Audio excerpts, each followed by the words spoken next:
निम्नलिखित में से किस नदी का उद्गम भारतीय क्षेत्र में नहीं है? तो इसका देखिए आपको यहाँ पे सही जवाब बताना है। तो यहाँ पर के इसका राइट आंसर हो जाएगा ब्रह्मपुत्र नदी। ब्रह्मपुत्र नदी का उद्गम स्थल तिब्बत में है। इसके बाद देखिए यहाँ पर नेक्स्ट प्रश्न है कि यूपी टूरिज्म की टैगलाइन क्या है? तो इसका देखिए आपको यहाँ पे सही जवाब बताना है। तो यहाँ पर कि इसका राइट आंसर हो जाएगा यूपी नहीं देखा तो इंडिया नहीं देखा। तो यहाँ पर आपका ऑप्शन नंबर ए बिल्कुल राइट आंसर हो जाएगा। इसके बाद देखिए यहाँ पर आपका नेक्स्ट प्रश्न है कि रूबल किस देश की मुद्रा है? तो इसका देखिए आपको यहाँ पे सही जवाब बताना है। रूबल दिया गया है, रूबल रूस देश की मुद्रा है। तो यहाँ पर आपका ऑप्शन नंबर सी बिल्कुल राइट आंसर हो जाएगा। इसके बाद देखिए आपका नेक्स्ट प्रश्न है कि ज्ञानपीठ पुरस्कार निम्न में से किस क्षेत्र में दिया जाता है? तो इसका देखिए आपको यहाँ पे सही जवाब बताना है। तो यहाँ पर कि इसका राइट आंसर हो जाएगा ज्ञानपीठ पुरस्कार साहित्य के क्षेत्र में दिया जाता है। तो यहाँ पर आपका ऑप्शन नंबर ए बिल्कुल राइट आंसर होगा। इसके बाद देखिए यहाँ पर नेक्स्ट प्रश्न है कि भारत में जूट का अधिकतम क्षेत्र किस राज्य में पाया जाता है? तो इसका देखिए आपको यहाँ पे सही जवाब बताना है। तो यहाँ पर कि इसका राइट आंसर हो जाएगा पश्चिम बंगाल में। जूट का सर्वाधिक यहाँ पर की जो उत्पादन है पश्चिम बंगाल में ही होता है। तो यहाँ पे डी आपका राइट आंसर होगा। इसके बाद देखिए यहाँ पर नेक्स्ट की क्षेत्रफल के अनुसार सर्वाधिक वन आच्छादन किस राज्य का है? तो इसका देखिए आपको यहाँ पे सही जवाब बताना है। तो यहाँ पर कि इसका राइट आंसर हो जाएगा Madhya Pradesh. Option number C में तो सी आपका राइट आंसर होगा। गौतम बुद्ध का जन्म स्थान था। तो यहाँ पर कि इसका राइट आंसर हो जाएगा लुम्बिनी में हुआ था। गौतम बुद्ध का जन्म लुम्बिनी में हुआ था। तो यहाँ पर आपका ऑप्शन नंबर डी बिल्कुल राइट आंसर हो जाएगा। और देखिए गौतम बुद्ध ने अपना पहला उपदेश सारनाथ में दिए थे, यह भी आप याद रखेंगे। इसके बाद देखिए यहाँ पर नेक्स्ट प्रश्न है कि रणजी ट्रॉफी निम्न में से किस खेल से संबंधित है? तो इसका देखिए आपको यहाँ पे सही जवाब बताना है। रणजी ट्रॉफी दिया गया, रणजी ट्रॉफी का संबंध क्रिकेट खेल से है। तो यहाँ पर आपका ऑप्शन नंबर सी बिल्कुल राइट आंसर हो जाएगा। यूपी बीएड का 2020 का पेपर हुआ था जहां पर प्रश्न पूछा गया था कि देवधर ट्रॉफी का संबंध किस खेल से है? तो क्रिकेट से हो जाएगा। इसके बाद देखिए यूपी बीएड का 2021 का पेपर हुआ जहां पर प्रश्न पूछा गया था कि बिहार कुछ ट्रॉफी का संबंध किस खेल से है? तो क्रिकेट खेल से ही होगा। इसके बाद देखिए आपका अगला प्रश्न है कि प्रेशर कुकर में खाना जल्दी पकता है क्यों? तो इसका देखिए आपको यहाँ पे सही जवाब बताना है।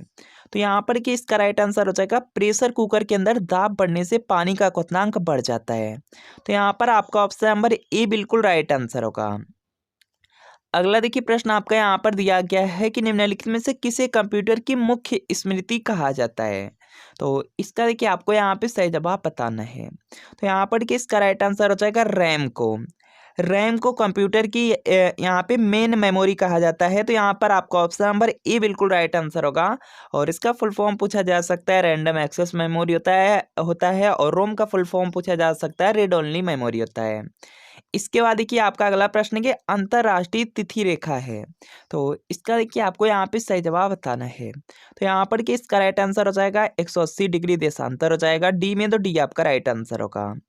इसके बाद देखिए आपका यहाँ पर नेक्स्ट प्रश्न है कि इडुक्की बांध किस नदी पर स्थित है? तो इसका देखिए आपको यहाँ पे सही जवाब बताना है। तो यहाँ पर कि इसका राइट आंसर हो जाएगा पेरियार नदी पर है। ऑप्शन नंबर बी में है तो बी आपका यहाँ पर राइट आंसर होगा। इसके बाद देखिए आपका अगला प्रश्न है कि वह चीनी यात्री जो हर्षवर्धन के दरबार में आया था। तो यहाँ पर कि इसका राइट आंसर हो जाएगा हर्षवर्धन के दरबार में ह्वेनसांग आया था। तो यहाँ पर आपका ऑप्शन नंबर ए बिल्कुल राइट आंसर होगा।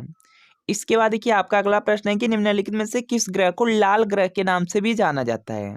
तो इसका देखिए आपको यहाँ पे सही जवाब बताना है। यहाँ पर देखिए दिया गया लाल ग्रह के नाम से मंगल ग्रह को जाना जाता है। तो यहाँ पर आपको ऑप्शन नंबर सी बिल्कुल राइट आंसर होगा। यूपी बीएड में 2021 में यहीं से प्रश्न पूछा गया था कि फोबोस और डीमोस किसके उपग्रह हैं? तो यह मंगल ग्रह के ही उपग्रह हैं। इसके अलावा और भी प्रश्न पूछा जा सकता है। सबसे चमकीला ग्रह पूछा जा सकता है। सांझ का तारा या भोर का तारा पूछा जाएगा, शुक्र ग्रह हो जाएगा। इसके अलावा और भी प्रश्न है, जैसे आपसे पूछा जा सकता है कि पृथ्वी की बहन पूछा जा सकता है या पृथ्वी की भगनी पूछा जाए या जुड़वा बहन पूछा जाएगा, शुक्र ग्रह ही है। और सौरमंडल का सबसे छोटा ग्रह पूछा जाएगा, बुध हो जाएगा। सौरमंडल का सबसे बड़ा ग्रह पूछा जाएगा, बृहस्पति हो जाएगा। और सूर्य के अगर पास पूछा जाएगा सबसे नजदीक ग्रह कौन सा है, तो बुध होगा। इसके बाद देखिए आपका अगला यहाँ पर प्रश्न है कि निम्नलिखित में से बिजली का नवीकरणीय संसाधन कौन सा है? तो यहाँ पर कि इसका राइट आंसर हो जाएगा जल हो जाएगा। ऑप्शन नंबर ए में है तो ये आपका यहाँ पर राइट आंसर होगा। इसके बाद देखिए आपका अगला यहाँ पर प्रश्न दिया गया है, संविधान की प्रस्तावना में भारत को किस रूप में घोषित किया गया है। तो यहाँ पर कि इसका राइट आंसर हो जाएगा भारत एक प्रभुता संपन्न समाजवादी पंथनिरपेक्ष और लोकतांत्रिक गणराज्य है। तो यहाँ पर देखेंगे आपका ऑप्शन नंबर सी बिल्कुल राइट आंसर होगा। इसके बाद देखिए आपका अगला प्रश्न दिया गया है कि राज्य के नीति निर्देशक सिद्धांतों का उल्लेख संविधान के किस भाग में किया गया है। तो यहाँ पर कि इसका राइट आंसर हो जाएगा यह देखिए भाग 4 में किया गया है। तो यहाँ पर आपका ऑप्शन नंबर बी बिल्कुल राइट आंसर हो जाएगा। और देखिए भाग 3 दिया गया, भाग 3 में मौलिक अधिकार हैं, यूपी बीएड के 2020 के पेपर में पूछा गया था। इसके बाद देखिए आपका अगला अगला यहाँ पर प्रश्न कि ऑस्ट्रेलिया महाद्वीप में सबसे बड़ा दिन कब होता है। तो यहाँ पर कि इसका राइट आंसर हो जाएगा 22 दिसंबर को। ऑप्शन नंबर सी में है तो सी आपका राइट आंसर होगा। इसके बाद देखिए आपका अगला प्रश्न है कि रेमन मैग्सेसे पुरस्कार निम्नलिखित में से किस व्यक्ति के नाम पर दिया जाता है। तो यहाँ पर कि इसका राइट आंसर हो जाएगा फिलीपींस के एक भूतपूर्व राष्ट्रपति। ऑप्शन नंबर सी में है तो सी आपका यहाँ पर बिल्कुल राइट आंसर होगा। इसके बाद देखिए आपका अगला प्रश्न है कि निम्नलिखित में से सतह पर मार करने वाली पहली मिसाइल है। तो यहाँ पर कि इसका राइट आंसर हो जाएगा पृथ्वी है। ऑप्शन नंबर ए में दिया गया है तो ये आपका यहाँ पर राइट आंसर होगा। इसके बाद देखिए आपका अगला प्रश्न, विश्व की सबसे लंबी नदी निम्नलिखित में से कौन सी है। तो यहाँ पर कि इसका राइट आंसर हो जाएगा नील नदी है। ऑप्शन नंबर डी में तो डी आपका राइट आंसर होगा। इसके बाद देखिए आपका अगला प्रश्न है कि मोहिनीअट्टम नृत्य किस राज्य से संबंधित है। तो यहाँ पर कि इसका राइट आंसर हो जाएगा मोहिनीअट्टम नृत्य का संबंध केरल राज्य से है। तो यहाँ पर आपका ऑप्शन नंबर बी बिल्कुल राइट आंसर हो जाएगा। आपसे देखिए और भी प्रश्न पूछा जा सकता है। कुचिपुड़ी पूछा गया था यूपी बीएड के 2022 के पेपर में। कुचिपुड़ी आंध्र प्रदेश का लोक नृत्य हो जाएगा। इसके बाद देखिए त्योहार ज़्यादा पूछा जाता है। बिहू त्योहार किस राज्य का है। तो ये देखिए आपका हो जाएगा यहाँ पे असम राज्य का हो जाएगा। इसके बाद देखिए यहाँ पे तमिलनाडु का पूछा जाता है। तमिलनाडु में पोंगल होता है। और अगर आपसे देखिए यहाँ पे ओणम के लिए पूछा जाता है तो ओणम त्योहार केरल राज्य का है। इसके बाद देखिए आपका अगला प्रश्न यहाँ पर दिया गया है कि राष्ट्रीय मतदाता दिवस कब मनाया जाता है। तो यहाँ पर कि इसका राइट आंसर हो जाएगा 25 जनवरी को। ऑप्शन नंबर ए में है तो ये आपका यहाँ पर राइट आंसर होगा। इसके बाद देखिए आपका अगला प्रश्न है कि मंत्रिपरिषद सामूहिक रूप से किसके प्रति उत्तरदायी है। तो यहाँ पर कि इसका राइट आंसर हो जाएगा लोकसभा के प्रति। तो यहाँ पे सी आपका राइट आंसर होगा। इसके बाद देखिए आपका अगला प्रश्न है कि भारत को प्रथम नोबेल पुरस्कार निम्न में से किस क्षेत्र के लिए दिया गया था। तो यहाँ पर कि इसका राइट आंसर हो जाएगा ये देखिए साहित्य के क्षेत्र में दिया गया था। तो यहाँ पर आपका ऑप्शन नंबर ए बिल्कुल राइट आंसर होगा। ओरिजिन ऑफ स्पीसीज पुस्तक किसने लिखी थी। तो यहाँ पर कि इसका राइट आंसर हो जाएगा चार्ल्स डार्विन ने लिखा है। ऑप्शन नंबर सी में तो सी राइट आंसर होगा। लघु उद्योगों के लिए सर्वोच्च वित्त निकाय कौन सा है। तो यहाँ पर कि इसका राइट आंसर हो जाएगा सिडबी है। ऑप्शन नंबर बी में तो बी आपका यहाँ पर राइट आंसर होगा। इसके बाद देखिए आपका अगला प्रश्न है कि ओजोन परत के अवक्षय का क्या कारण है। तो यहाँ पर कि इसका राइट आंसर हो जाएगा सीएफसी है, क्लोरोफ्लोरोकार्बन है। तो यहाँ पर आपका ऑप्शन नंबर ए बिल्कुल यहाँ पर राइट आंसर हो जाएगा। इसके बाद देखिए आपका अगला प्रश्न है कि निम्नलिखित में से किस वृक्ष से मलेरिया रोग की औषधि प्राप्त की जाती है। तो यहाँ पर कि इसका राइट आंसर हो जाएगा सिनकोना के वृक्ष से। तो यहाँ पर देखेंगे सिनकोना दिया गया है आपके ऑप्शन नंबर बी में तो बी राइट आंसर होगा। उत्तर प्रदेश को कितने प्राकृतिक भागों में विभाजित किया गया है। तो यहाँ पर कि इसका राइट आंसर हो जाएगा उत्तर प्रदेश को 3 प्राकृतिक भागों में विभाजित किया गया है। तो यहाँ पे बी राइट आंसर होगा। इसके बाद देखिए आपका अगला प्रश्न है कि संयुक्त राष्ट्र संघ की कार्यकारी भाषा निम्नलिखित में से कौन सी है। तो यहाँ पर कि इसका राइट आंसर हो जाएगा अंग्रेजी और फ्रेंच है। ऑप्शन नंबर ए में है तो ये आपका यहाँ पर राइट आंसर होगा। इसके बाद देखिए आपका अगला प्रश्न है कि राष्ट्रीय पुलिस अकादमी कहाँ स्थित है। तो यहाँ पर कि इसका राइट आंसर हो जाएगा हैदराबाद में हो जाएगा। ऑप्शन नंबर ए में है तो ये आपका राइट आंसर होगा। इसके बाद देखिए आपका अगला प्रश्न है कि सौरमंडल का सबसे बड़ा ग्रह कौन सा है। तो यहाँ पर कि इसका राइट आंसर हो जाएगा बृहस्पति हो जाएगा। और सौरमंडल का अगर आपसे सबसे छोटा ग्रह पूछा जाएगा तो बुध होगा। इसके बाद देखिए आपका अगला प्रश्न है कि उत्तर प्रदेश दिवस किस दिन मनाया जाता है।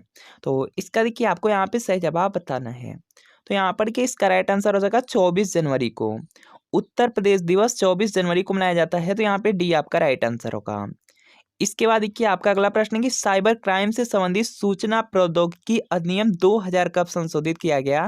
तो यहाँ पर कि इसका राइट आंसर हो जाएगा वर्ष 2008 में। ऑप्शन नंबर ए में है तो ये आपका राइट आंसर होगा। संयुक्त राष्ट्र संघ द्वारा मानवाधिकारों की सार्वभौमिक घोषणा कब की गई। तो यहाँ पर कि इसका राइट आंसर हो जाएगा 10 दिसंबर 1948 हो जाएगा। ऑप्शन नंबर ए में है तो ये आपका यहाँ पर राइट आंसर होगा। इसके बाद देखिए यहाँ पर नेक्स्ट है कि जीएसटी किस प्रकार का कर है। तो यहाँ पर क्या इसका राइट आंसर हो जाएगा जीएसटी एक आपका यहाँ पे अप्रत्यक्ष कर है। तो यहाँ पर आपका ऑप्शन नंबर बी बिल्कुल राइट आंसर हो जाएगा। और भारत में देखिए यहाँ पर दिया गया जीएसटी दिया गया, भारत में जीएसटी 1 जुलाई 2017 को लागू हुई। जीएसटी 3 प्रकार की होती है।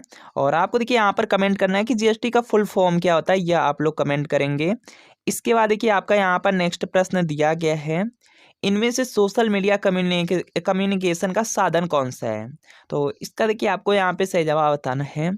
सोशल मीडिया कम्युनिकेशन दिया गया है, तो इसमें देखिए मोबाइल फ़ोन है, पत्र एवं डाक है और इंटरनेट भी है। तो यहाँ पर क्या ये सभी हो जाएगा, तो यहाँ पे डी आपका राइट आंसर होगा। तो फ्रेंड आपको बताना है कि इन 38 प्रश्नों में कितने प्रश्न आपके बिल्कुल सही हुए, क्या कमेंट आप लोग जरूर कीजिएगा। और देखिए जीएसटी का फुल फॉर्म का क्या है, यह भी आप लोग कमेंट कर दीजिएगा। और अगर वीडियो अच्छा लगा वीडियो को लाइक कीजिए, चैनल पर नए हैं चैनल को सब्सक्राइब